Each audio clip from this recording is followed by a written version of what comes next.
వీసాలు రద్దు చేయటం అనండి, ఇట్లాంటి వాటి అన్నింటిలో కూడా చాలా తీవ్ర పర్యవసానాలుగా ఉన్నాయి. పాకిస్తానీలు చాలామంది వెనక్కి వెళ్ళడానికి సిద్ధపడని పరిస్థితి కూడా అక్కడ కనిపిస్తుంది. ఇప్పటికీ ఒక 800 మంది వెళ్ళిపోయినప్పటికీ అనేక మంది ఏదో ఒక విధంగా ఆపండి అని.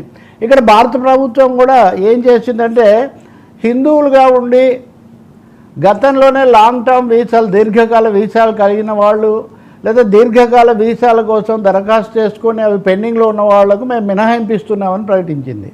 ఒక విధంగా చెప్పాలంటే పాకిస్తానీ హిందువులకు మినహాయింపు లభించే అవకాశం ఒకటి ఇక్కడ కనిపిస్తూ ఉంది. ఓకే, అక్కడ ముస్లిమ్స్లో కూడా చూడాలంటే ముసాద్దర్ అని ఉన్నాడు, మీరు చూసే ఉంటారు కదా శ్రీనగర్లో. అతను గతంలో 2020లో ప్రాణాలు అర్పించిన వ్యక్తి. అతన్ని పంపించేస్తున్నారని దేశంలో ఒక ఇది వస్తే ప్రత్యేకించి కాశ్మీర్ పోలీసులు ప్రకటించారు, మేము అతన్ని పంపించడం లేదు, ఈ వార్తలు పొరపాటు అని. అంటే దేశంతో పాటు నిలబడినటువంటి వీళ్ళకు కూడా మేము కొంత మినహాయింపు అంటే ఒక విస్తృతమైన కోణంలో వెళ్తామని చెప్తున్నారు. అందుకని ఈ 2-3 చర్యలు కూడా చాలా హడలు కొడుతున్నటువంటి పరిస్థితి కనిపిస్తుంది.